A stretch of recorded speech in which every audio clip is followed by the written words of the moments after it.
Anthony Constantino.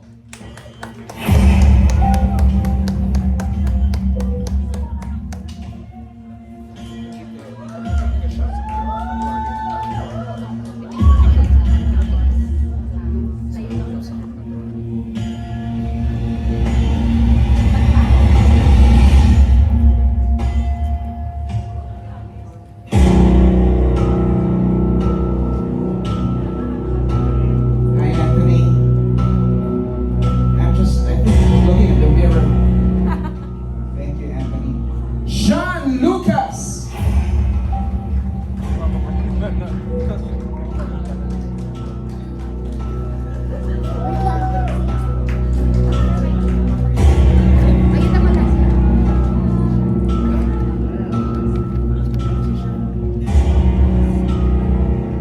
Hey, Sean. Ano gusto mo yung masaya ako pero grabe yung music? Sino ka?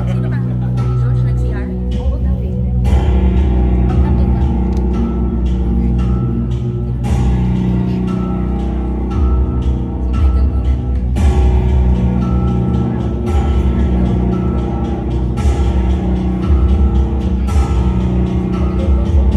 Michael Seeger. For Junazan. Nag-CR.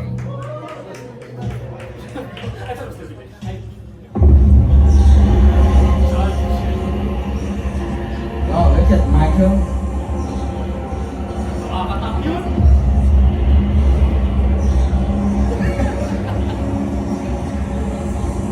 I like the jacket. Look at that.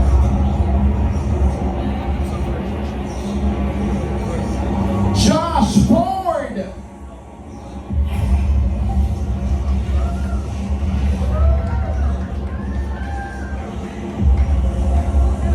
Okay na daw. Takot pa. Hi, Josh. Yung?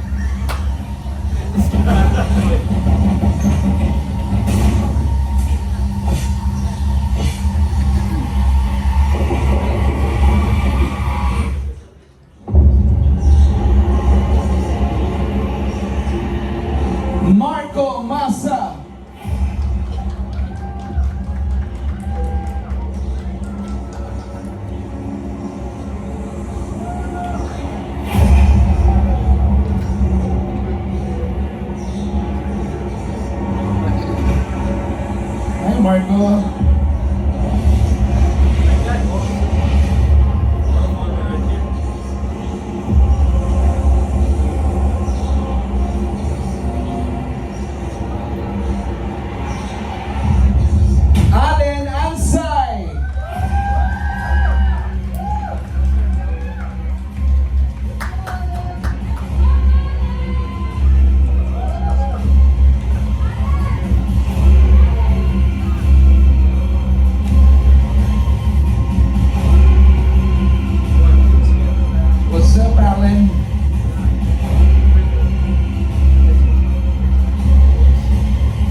make some noise of big hand to the cast of Huwag Kang Titingin.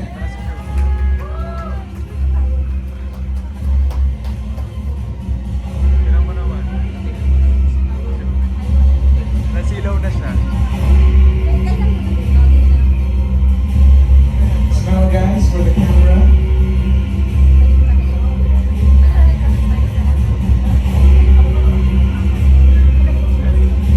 And now maybe we press everybody please stand up and let us sing the Philippine history.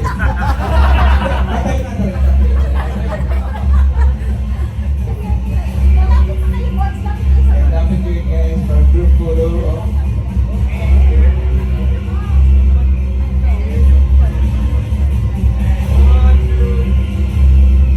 say, huwag kang titingin. Mahaba na. Huwag kang titingin. Pero nakasmiling titingin. Huwag kang titingin.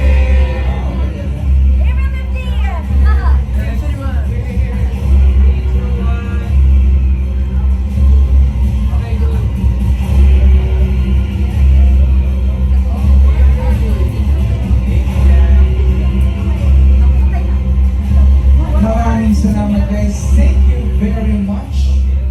Palakpakan po natin ang cast ng Huwag Kang Titingin. At syempre guys, hindi rin mabubuo ang pelikulang ito kung walang naglakas ng loob na magtanong. Ano ang kapalit ng paglabag sa rule? Ano ang mangyayari kapag tumingin ka? That is the most mind-boggling question. So ladies and gentlemen, please welcome the creative mind behind Huwag Kang Titingin, story creator and writer, Ice de Guzman.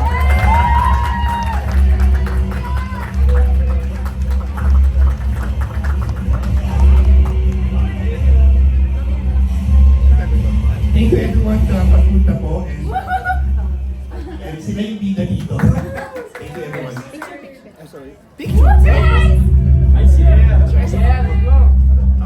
Picture ko kayo. Okay, I think I got it. That was the great photo I've ever seen in my whole life. Thank you, Sir Ice. At syempre mula sa ideyang ito ay nagbigay buhay ang isang kwento ng magpapabiliktad po sa lahat because of his vision. This movie has come to life. But unfortunately po, nasa New Zealand po siya ngayon mga kaibigan and can't be with us today, but he sends his thanks to everyone here for the support. Let's give it up for the director of Huwag Kang Titingin, Direk Frasco Mortis. Direk!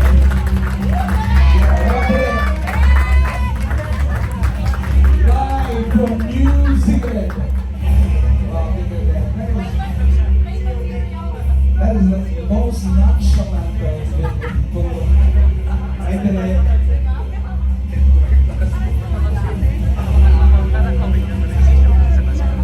Alam niyo po mga kaibigan, Jimmy Pictures has been known to produce top-notch horror films including The Road. Naalala niyo po ba yun guys? Ouija, Kubot, Swan Chronicles, P77, and the box office hit KMJS Gabi ng Lakim, the movie.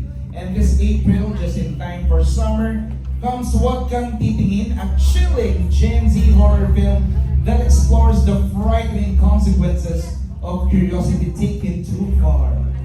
Wow, look at those words. And now, to give us a short message this afternoon, may we call on Attorney Annette Gonzon Valdez. Hello, Ma'am Annette.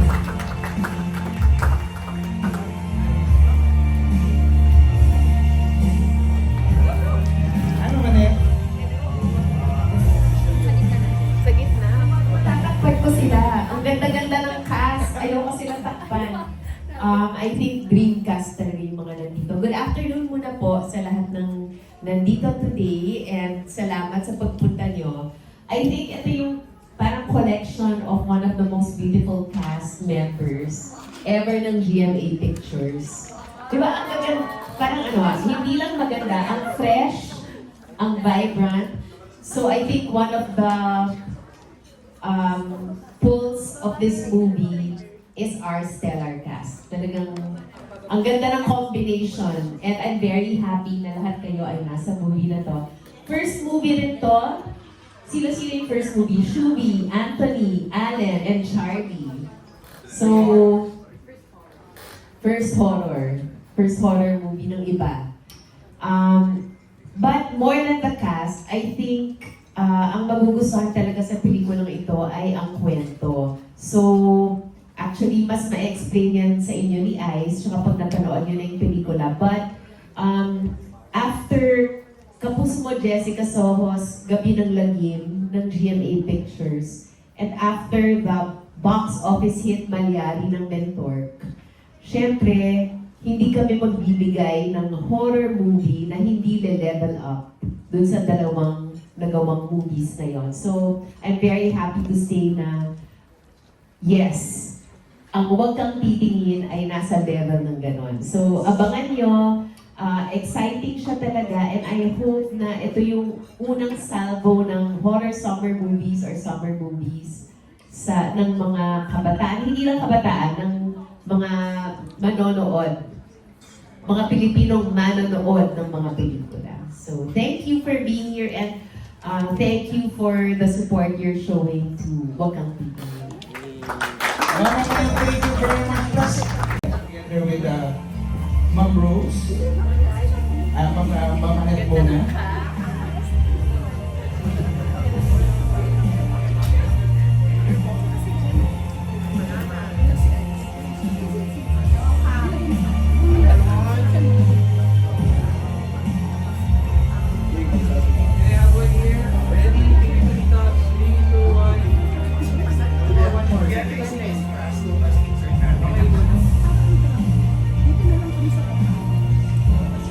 And now, please take po, Ma'am Annette. We'll be calling po the unit executives mo, Ma'am Annette. Please join us po again. With Ma'am Tracy, Miss Nessa, Ate Rose, Sir Jojo, for a group photo.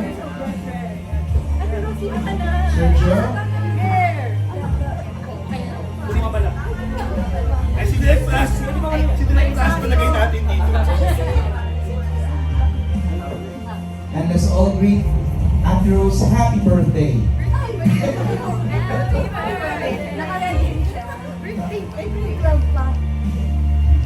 Tapos guys, may request daw po, kung pwede daw po yung Huwag Kang Titingin. Okay guys, okay, Huwag Kang Titingin. Tapos, guys, pwede daw po sa Huwag Kang Titingin, tatanggalin daw po yung kamay po sa mata. So, Huwag Kang Titingin. Okay guys, sasabi ko, Huwag Kang, guys, Huwag Kang Titingin. Wow! Thank you guys, Mama Annette, thank you. Miss Nessa, Miss Rose. And guys, please all stand up. Let us all stand up and go down the stage because we will be watching the full trailer. Nagugulo. Lagi na ako Jerusalem. Ang hirap ko paniwalaan mo naman yung beto. So guys, ito na guys. Handa na ba kayo guys? Panoorin. And to do a reenaction. Grabe, nakakagulat, no? Pag yan nila ng promo max nila na nakabaliktad lahat, akala ko nagkamali. Ang nakita ko minsan, akala ko nagkamali, pero ang ganda. Guys, parang pa naman natin guys. Trailer po. Trailer pa lang, pero nakaabang-abang na. Oh my goodness. Then, ano po mga adjectives natin? Mind-boggling, adrenaline pumping, eye pumping, Jaw-dropping. jaw-dropping, and 2 minutes to mention. Guys, I'm sure lalo kayo na-excited para sa pelikulang ito, kaya huwag na natin patagalin pa. We will proceed to the most important part of today's event, the Q&A. And that's all remember. The first runner-up is very ito na po guys, our friends from the press, not just here in Manila but across Visayas and Mindanao, palakpakan naman po natin. Sila po ang nagpadala po ng questions and I will be reading the questions. So guys, are you ready? Yes. Yes, yes. So may event po ang hindi po. Iba na pala, iba na pala. Wala na pala sa bahay ni Bayo. Our first question. Kung mahaharap ko po, hindi ko po. Yung tugtog nakakatawa. Parang sasagot ka, parang mamamatay ka. Our first question is for Nikki Wang of Manila Standard, and the question is for Sophia. You mentioned that your dream is to be part of a horror film. How does it feel to finally fulfill that dream? Siyempre po, sobrang saya kasi bata pa lang ako. Mahilig talaga ako manood ng horror. So, lagi ko sinasabi kay Mommy nung nagsimula na ako mag-artista. Sabi ko, sana kahit one day mapasalay ako sa horror film. Pangarap ko talaga. Kasi alam naman natin lahat na pag Pinoy horror film movies, iba talaga. So, ngayon na pinagkatiwalaan po kami ng GMA Pictures and ng Mentor, sobrang saya ko po and fulfilled na yung childhood dream ko. And syempre, gusto ko pong mag-thank you sa mga nagtiwala sa aming lahat sa napakagandang pelikula. Yeah, thank you, Sophia. We have a follow-up question. You've been acting since you were young. What important lessons have you learned over the years that you were able to apply in Wag Kang Titingin? Siguro po kasi ang nadala ko po hanggang sa pagtanda. And pati na rin yung ina-advise sa akin ng mga nakaka-work ko ng veteran stars. More than the talent, it's really yung pakikisama sa mga tao sa paligid mo. And really being humble. Kasi yung talent na tututunan yon, pero yung ugali, mas mahirap ayusin. So, lagi yung pinapromise ko sa self ko na lagi akong makikisama sa lahat ng tao kasi ang hirap ng trabaho namin. So, tulong na rin sa lahat na magaan lang yung set, masaya lang, lalo na ang bigat ng movie. So, kapatid, fun-fun lang. Tama yan, Sophia. So, incident, kagaya ng Wag Kang Titingin maging mabait. Yes. That's right. Thank you very much, Sophia. And now the question of maganda ba? At ang question po natin is for Sir Ice. Wow! Sir Ice? Ayun pala. Bebo. Wow! Huwag ka po may magugula. Sir, what kind of fear did you want the audience to feel? Psychological, supernatural, or both? Una-una, thank you for that wonderful question. Dito na. Sorry. Super na, I'd like to think ano siya, it's Pinoy horror. Yung supernatural, may sub-genre siya na folkloric. Di ba, sa Southeast Asia, ganoon talaga yung horror natin eh. Folkloric talaga siya to begin with. So, pero may trend kasi kayo na yung mga horror movies, sobrang niyang bleak, sobrang niyang dark. Yung sa dulo ng pelikula, wasak na yung buhay ng bida mo. And tayo as Filipinos, hindi naman tayo ganun eh, di ba? Kasi kahit gaano kadilim, we always find ways to hold on. So, I think yun yung ginawa namin basis ni Direk Frasco for the film.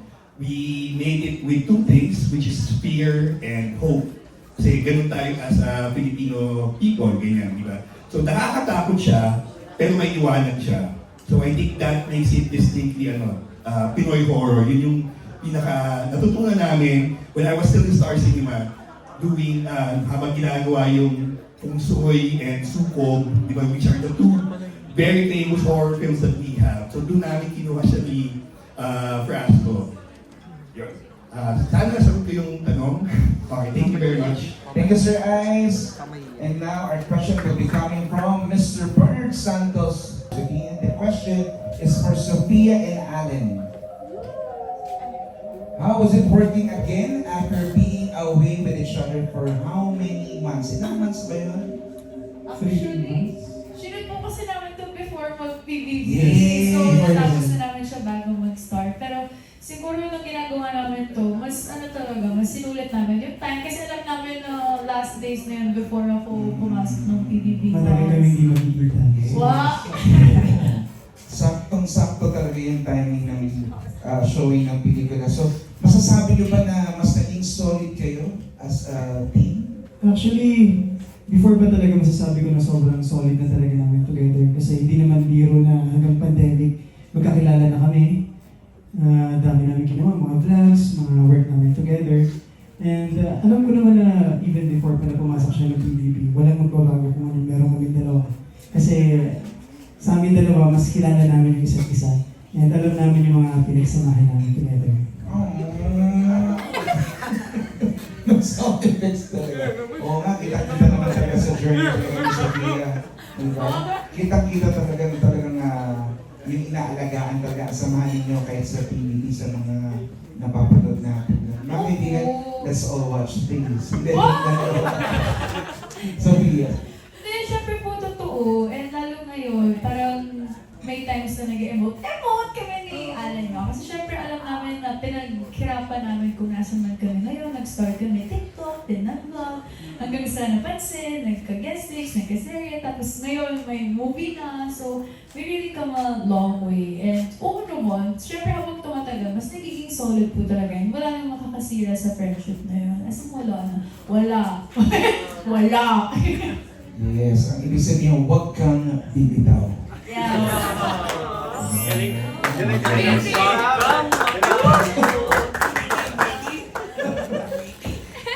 Maraming salamat sa PNN.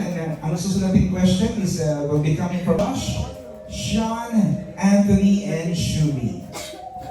If X is equal to Y, and guys, very interesting ang title ng film na Huwag Kang Titingin kasi parang hindi lang siya warning sa story but something na relatable din sa real life. Sa personal life nyo, may instance ba na na-apply nyo yung Huwag Kang Titingin? Like choosing not to look at something, not to react, or not to engage kahit na curious kayo. Please provide us specific instances. Wow, grabe yun, ha? So, si Josh muna, Josh. Sean po daw. O, Sean. Thank you for that wonderful question. There was an instance na wag akong titingin na talagang pinigilan ko talaga, ano? Naaalala ko dati nung mga childhood memories ko. Honest na ba tayo? Honest. Oh, honest. Honest to promise. Like, oo, kasi science school, pare. Science school ako eh. So, alam mo yun, mahirap talaga. Mahirap yung pag-aaral ko. Kaya ang pinaka-nahirapan ako na huwag nang titingin ay yung test paper na katabi ko. Oo. So, ibig sabihin huwag kang mamobya. Yun ang bilit sa akin. Huwag kang titingin. At tumingin ako. Yun lang. Ha? Maganda naman ang kinalabasan. Na-perfect ko naman. At ayun, maraming salamat. Maraming salamat sa hindi pagtingin. Ayan. Josh? Okay lang. Nag-iisip din ako ng sagot eh. Pero huwag kang titingin. Then, since he said about school, meron din ako. Sa school naman yun sa UK, when I was in college, meron kaming exam nito. Pero during lockdown.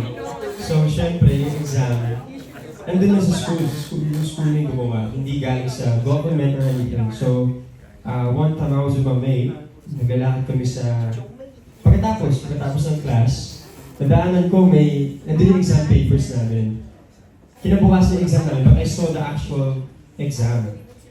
Hindi ko tinignan, syempre, para maging honest sa iba, and I didn't want to have an upper hand sa mga klase ko. So, parang ganun rin, hindi ako nangopya. So, hindi ko tinignan yung exam papers kahit na it was right in front of me. So, yeah. Josh, we have a follow-up question. Na-apply mo ba sa buhay mo na huwag kang titingin kay Kira? At Kira, ikaw ba ay hindi rin tumingin kay Josh? Ba't ang layo nyo? Kaya ba ito ang tawag dyan, tingin ng tingin. Hindi napigilan ang Hindi ko pagtingin. kaya siyang tingin eh. Like, hindi ko... Ano sa ano? Ganun. Hindi, kung magiging syempre, pag ano, respectful lang. Kung let's say, magbibihis siya or something, syempre hindi ako dito. Oh, syempre naman! Oo naman! O, Kira, narinig mo yun. Hindi kaya, Di ba? hindi kaya titignan pag nagbibihis ka. Di rin ako bibig. Hindi rin daw titigin si Kira. Bakit? Oo nga naman.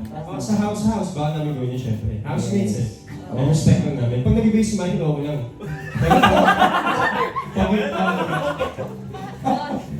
Parang ano, binigyan mo yun eh. Hindi, joke lang. Thank you, Josh. Anthony, do you need an interpreter? No, let's do it. Rrrr!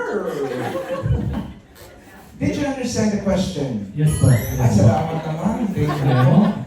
Okay, Anthony. Alright, cool, let's do it.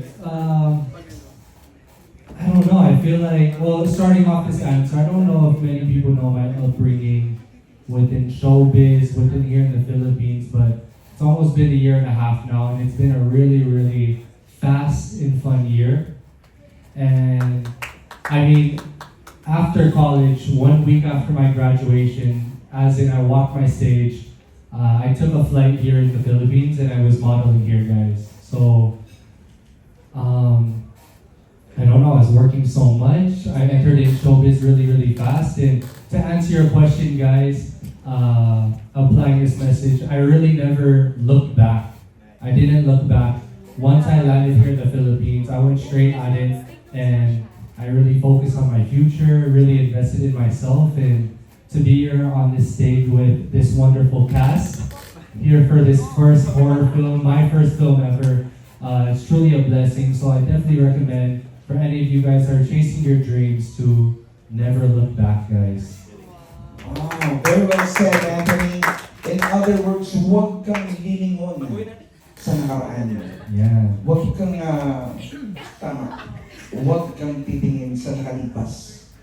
Always look Forward. on the brighter side of the day. No.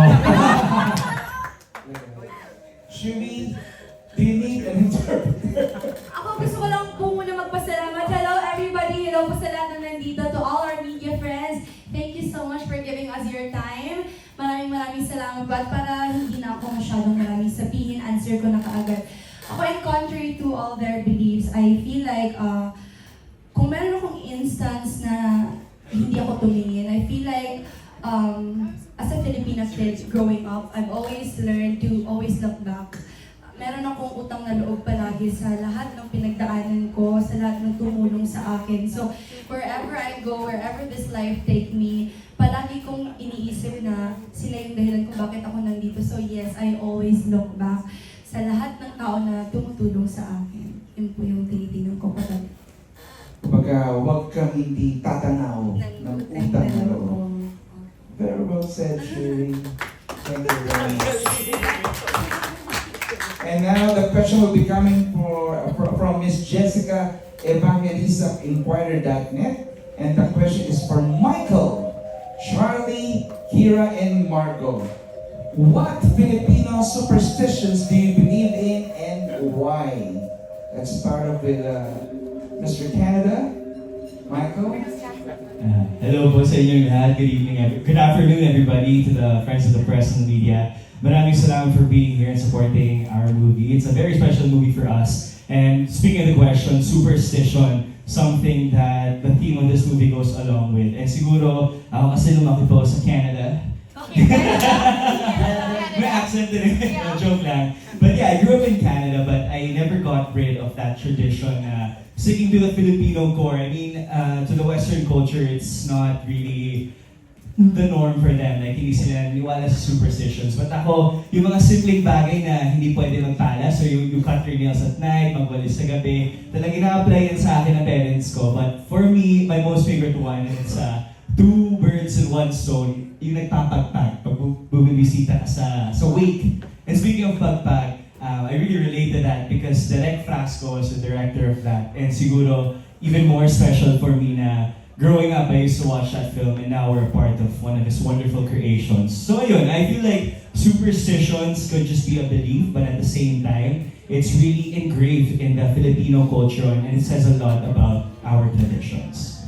In other words, huwag kang hindi magpapagpag. Tama? Thank you, Michael.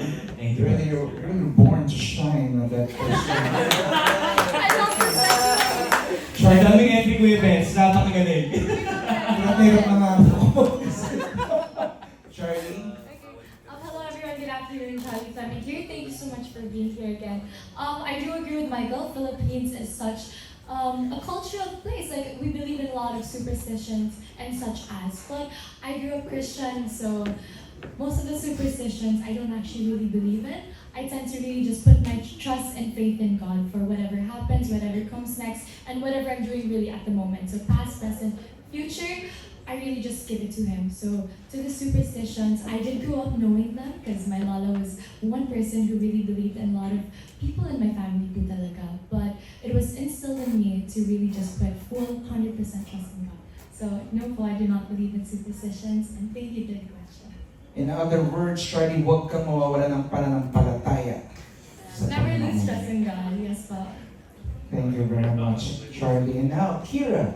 Yes po, good afternoon everybody. Thank you for your time and effort to be here with us today. Superstitions is going to be my po niyo yung akin. Pero another one that I do believe in is huwag magwalis sa gabi. Kasi parang isi-sweep out mo sa bahay mo yung swerte. Yun. Recently ko lang nalaman yun. And kaya pala, palaging nagwawalis sa umaga, di ba? Yun. So yun. Pwede sa umaga, huwag sa gabi. Kaya. Yun. So, in other words, huwag kang magwawalis kung wala kang uwi. Sa gabi. Especially sa gabi. Yes. Okay. Thank you. Marco? Hi po, and what's up? Good afternoon, everyone. Maraming salamat po for coming here. And yeah, to answer the question, if meron akong superstition talagang pinaniniwalaan, to be honest, wala po talaga akong pinapaniwalaan. So, it's more of kapag kami mga ginagawa ng group, of course, bilang respect, is ginagawa ko na rin siya. And growing up kasi, mas naniniwala talaga ako na lahat ng kung anong nangyayari sa akin ay naaayon sa kung anong gusto ni God para sa akin. And to have a superstition, siguro it's more of yung parang lagi lang mag-sign of the cross every time na may gagawin ako to make sure na meron akong guardian angel. And gagaya nitong ring na to na bigay ng dad ko, I always try to keep this with myself para alam ko, nag-guide ako ng dad ko palagi kasi he's also someone that I really look up to. So, yan, to answer that question. In other words, Marco, huwag kang hindi magsa-sign of the cross. Yeah! Amen! Thank you very much, Sean, for that wonderful hands. Another question will be coming from Mr. Nas, Tabares of Pelikula. Question first, how did this collaboration started and why huwag kang titingin ang napili po ninyong material? Okay, sorry.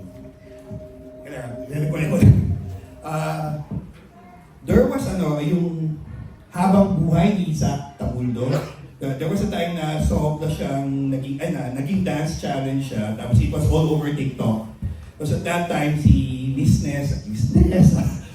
Nessa and I got to talk, tapos parang she wanted a horror movie. Then, yun yung naging basis, parang what if a ritual became an online challenge, ano yung mangyayari. Tapos, after that, nung medyo okay yung idea, I brought in si Direk Frasco, which is mostly yung collaborator ko pagdating sa projects. We did pagpag siyang nabuhay together. So, nung nag-hash out na kami ng ideas with Direk Frasco, doon na lumabas yung, since parang gamit siya online challenge, what if a new generation of yung bagong mga actors kundi yung gawin natin kaya yung ginawa namin sa pagpag. So, then, yun, tinulungan kami ng Sparkle. At that time, wala pa kaming makas. Then, we just started doing the story. And then, yun, sakto naman na nagkaroon ng PBB collab, the first one. Tapos nagkaroon ng PBB collab and the second one din. So, doon na po we were given this beautiful cast of characters, of actors that we have here.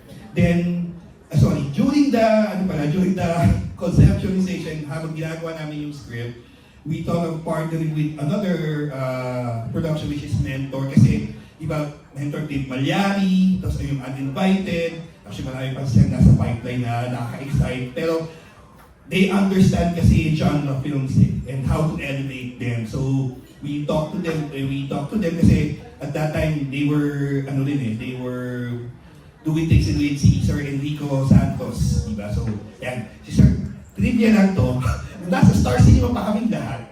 Ako, si Sir Enrico Santos, si JP Abiliera of Regal, magkakasama kami sa isang unit. Kami ang horror unit ng Star Cinema noon. So, ang nakakatuwa lang na nung naghiwa-hiwalay na kami, si Sir Enrico was able to do that type of horror that he wants to, which is yung Malyari, yung talaga, that's Sir Enrico at his best. Yan. Which tapos si JP got to do more than with Regan naman, which is yung, I'm sure you also, it's Shake Latino. And eto, ako naman, I got to do Wag Kang Titingin with Jimmy Pictures and Mentor. So, yun, ano lang na, we're all from the same boat, parang ganyan. So that, with that, habang yung nagawa namin yung ganung klaseng concept, and with this young cast, tapos we have a production partner that understands the genre, it's really that mix of formula that would make the movie really scary to watch. Thank you. So ano ang buwan, Sir Ice? In other words, huwag kang sasakay kung hindi same boat. Yan po. Thank you very much. Huwag na po ulitin mga kaibigan. And that question is also Sunstar Davao. Yun ang question niya. And now, ang question naman ay magagaling kay Miss Isa Iglesias of the Manila Times. And the question is again for Sophia and Anen. We usually see you in very sweet, unique, and heavy roles.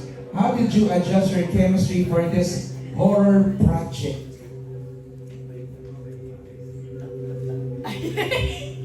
Paano po?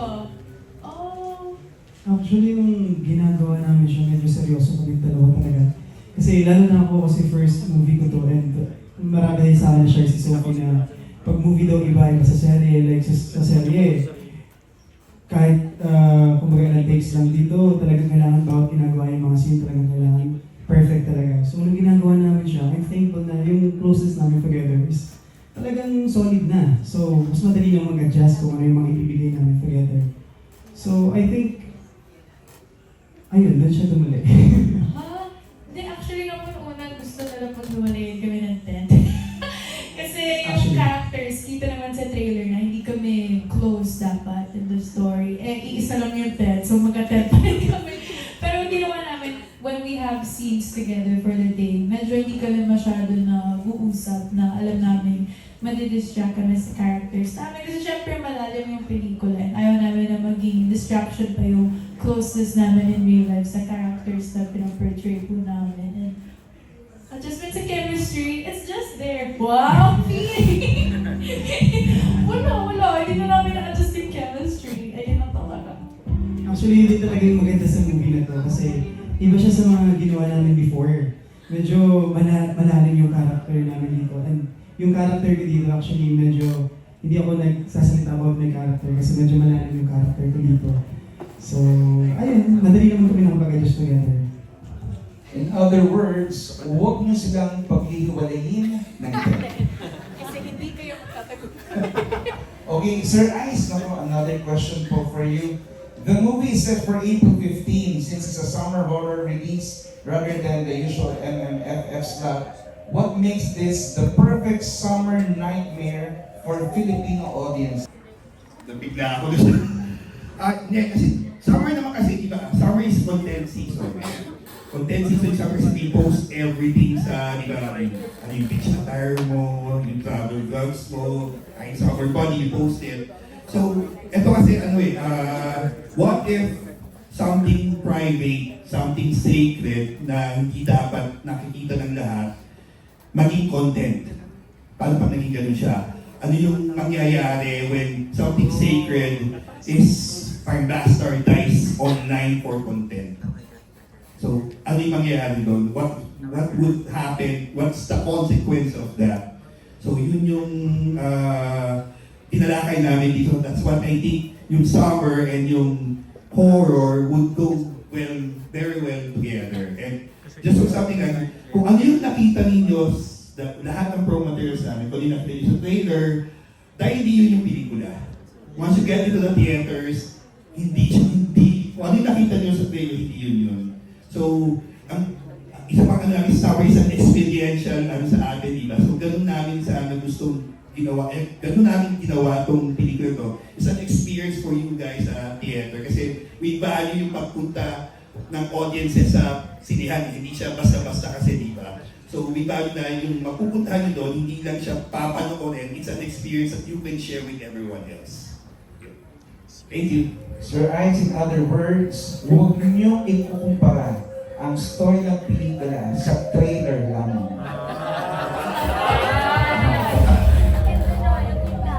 the next question is for Anthony. Anthony, this is your first ever movie. How are you feeling that your first movie is a horror project? And what challenged you the most? Who among your co-stars really help you on and off screen? Answer in 3 words. Anthony? Actually, guys, to be completely honest, it was very, very easy to shoot this horror film. Mostly because GMA and Sparkle had given me the resources to really hone in on my acting skills. Of course, I was pulled into showbiz very, very fast, so I didn't have much time to get into acting and really learn the skills. Obviously, I started off in modeling first, so yes, both are in front of the camera, but acting really requires a lot of emotions, different pacing, and obviously you're working with a lot of different actors here, so I also pulled a lot from experienced actors here.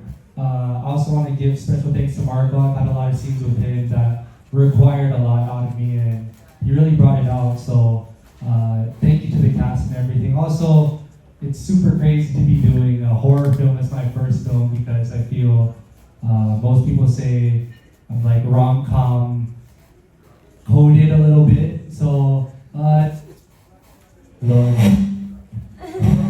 sorry, I didn't cut out. But yeah, I'm just super excited and thankful and blessed for Mentor and GMA Pictures to give me this opportunity. But in regards to relying on people, I feel like people really want me to say Shuvi, but actually there hasn't, I didn't have many taping days with her, but if I had to say somebody, probably Marco Massa, you know, to learn from somebody younger.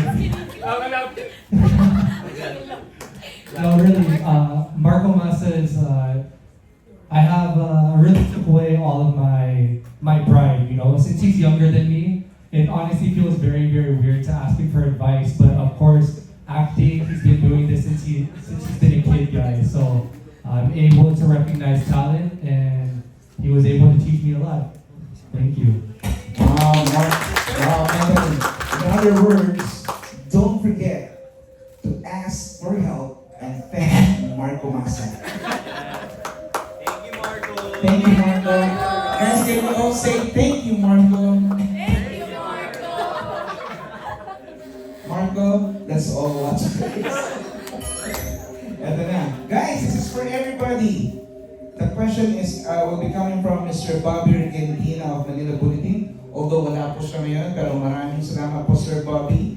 What are your sacrifices for Holy Week? At saan kayo pupunta? Hello? Again, what are your sacrifices for Holy Week? At saan kayo pupunta? At pwede ba kami sumama? Sino po unang gustong sumagot? Ladies first. Charlie, do you have any plans this Holy Week? Anong sacrifice? At saan ka pupunta?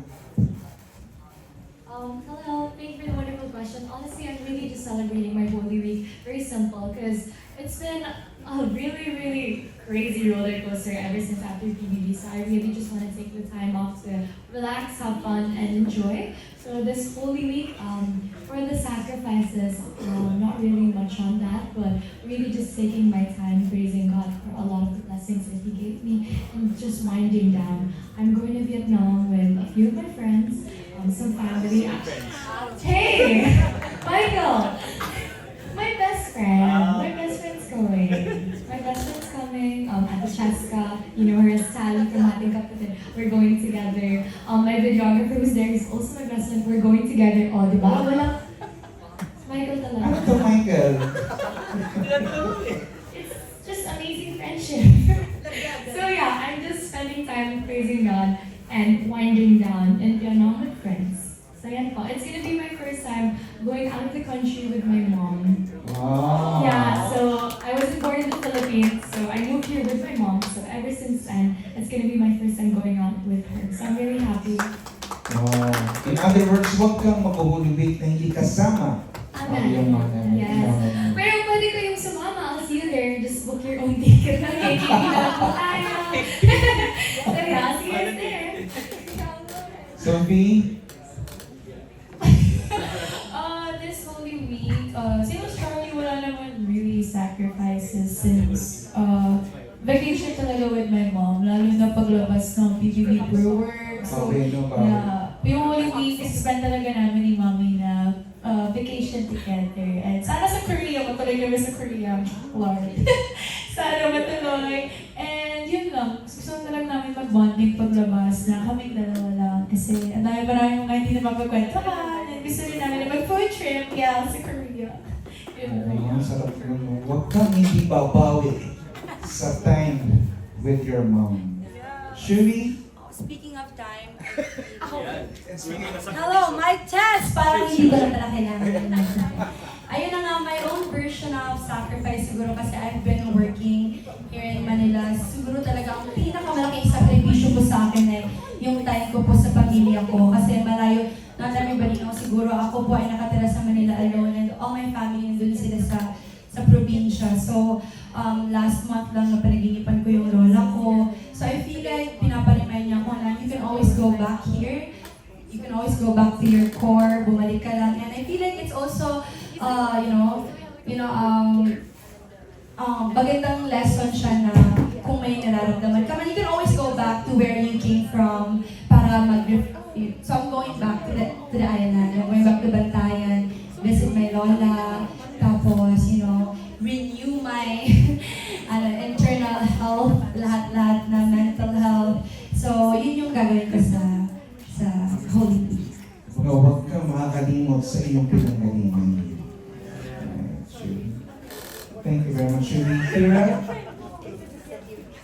Ako naman, this Holy Week, I don't know if other people share the same practice as I do, pero pag Holy Week talaga, I don't eat meat. Dapat fish lang. Kayo din ba? Ganun, yes, I see a few people nodding. Okay, thank God. Yun ang naman yung sa sacrifice. And plans for Holy Week, sa ngayon wala pa. So, I don't know if I'll be sharing it with my friends or with my family. So, wala pa. Yun. Kumaga, huwag kang kakain ng beef pag Holy Week. Yeah. Anthony? For Holy Week, we're gonna see. Honestly, I'm very last second. I planned very, very late. But definitely, without a doubt, just going to be resting, guys, catching up on my sleep, working out, really just investing in myself. And of course, Easter Sunday is gonna be coming up, so just celebrating Jesus. And I don't know, just gonna be resting, and we'll see what plans I'm gonna have.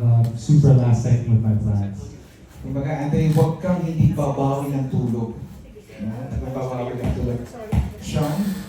Ako naman po, much like everyone else here, siguro napapansin nyo may common theme naman sa amin na tumira sa Manila mag-isa, ganun, everyone moved here. And I'm the same, from Davao ako eh. Tapos, I moved here to work.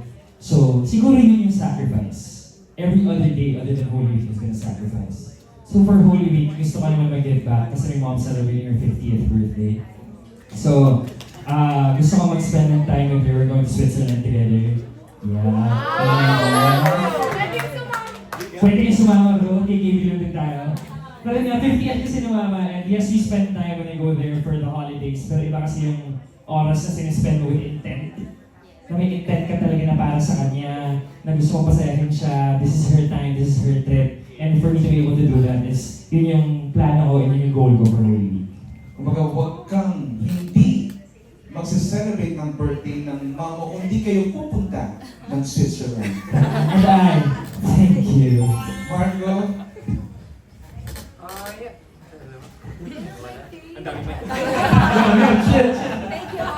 Tatlo. So, Thank you, Marco. as for me naman, siguro since I just got out from the house, siguro it's been quite some time din na hiwalay ako sa family ko. And after that, parang syempre nagkaroon ng mga guestings sa mga ganap.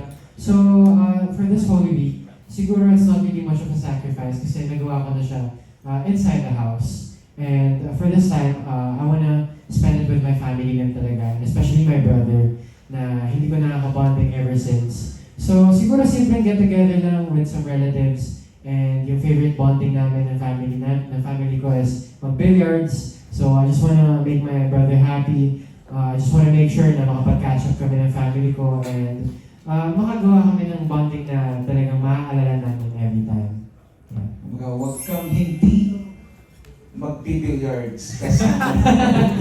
Yes, sir. Alan, I'd like you to answer that in English form. May I go out? I'll be back later. Ay, para klase na paalam. Pandemic na yung bigong Jumaya. Ako ganun din naman.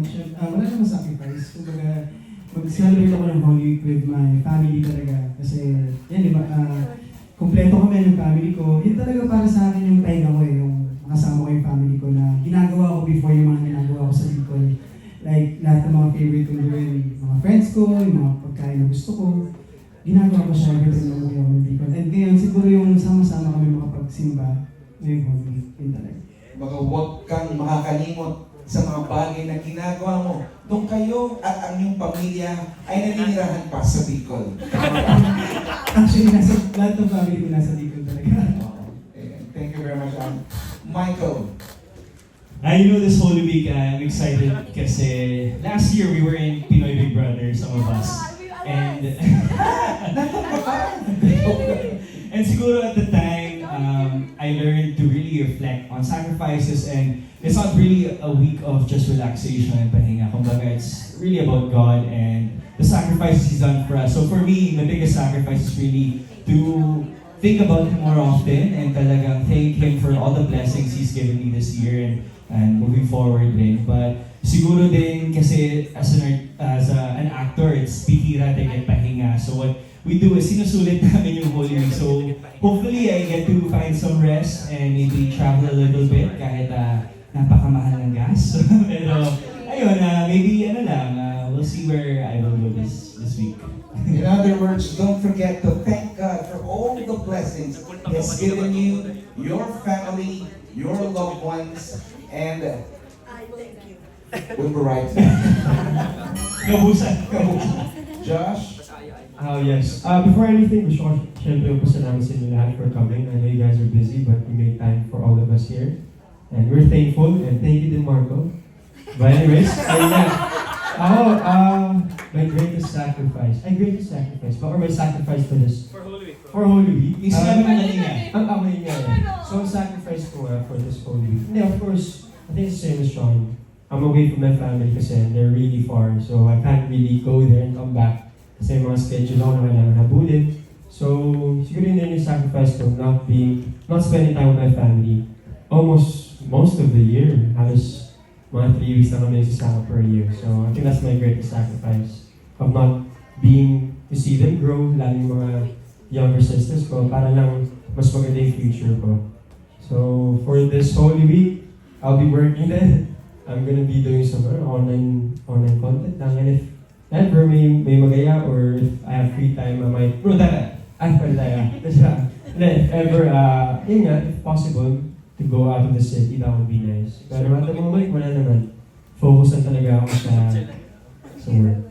In other words, Josh, huwag kang makakalimot kahit hindi mo kasama ang iyong pamilya at gumagawa ka ng online content sa mga panahon ito. Maraming salamat guys, pero hindi pa dyan natapos ang questions natin. Ito ay similar question din kay Mr. Mark Magadia of Maganda Ba. For the whole cast, how will you describe the atmosphere on set while filming such an intense project? Did you encounter something strange in the neighborhood? Who are you gonna call? Ghostbusters!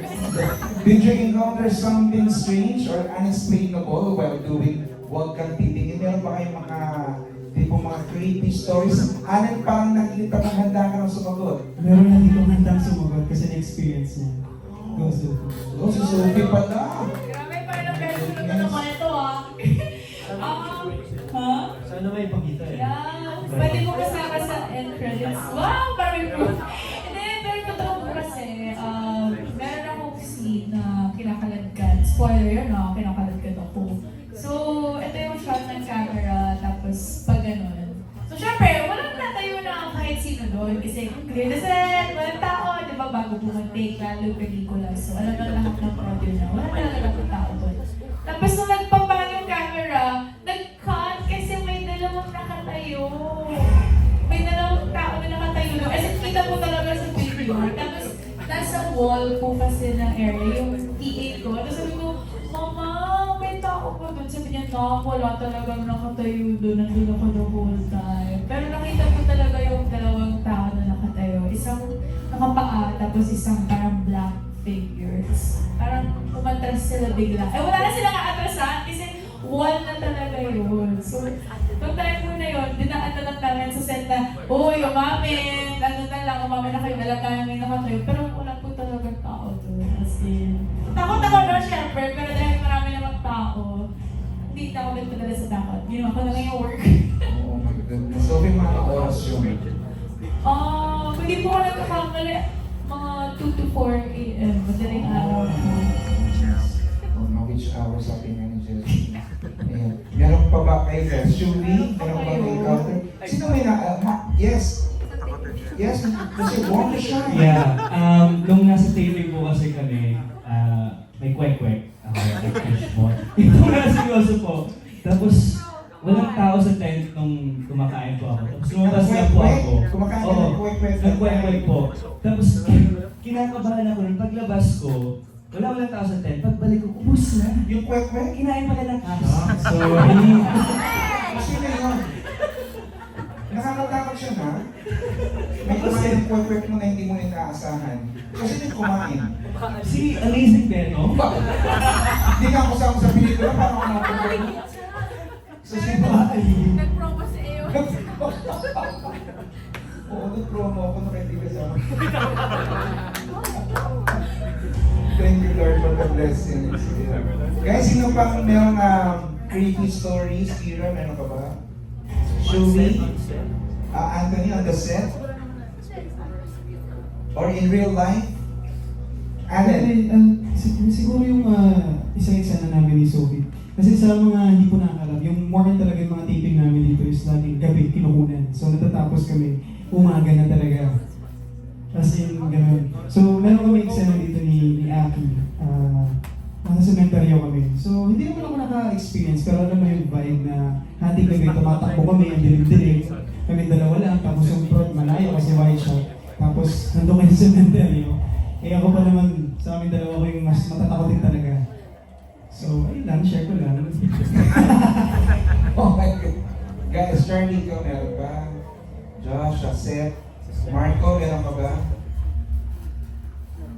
Well, siguro yung atmosphere, gaya ng question kanina, the atmosphere about the set, the overall atmosphere about the set. Sobrang fun lang talaga mag-taping kasi I'm with them and talagang kahit na very intense yung mga eksena na kinukuha namin, nagagawa pa rin namin maging masaya. And that's what I love about the cast. Which is very important kasi na sobrang nakakatakot na yung movie kung mabigat pa. Yeah, and kapag dumating na yung kailangan namin mag-lock in, syempre kanya-kanya na kaming actors queue, so kanya-kanya na kaming mundo. So kapag may time lang to rest, talagang sinispend namin yung with each other. Guys, ito follow-up question. Sino daw sa cast, if ever na mayroong magpakita o kaya na nakita ni Sophie, sino sa tingin nyo ang pinakamatatakutin?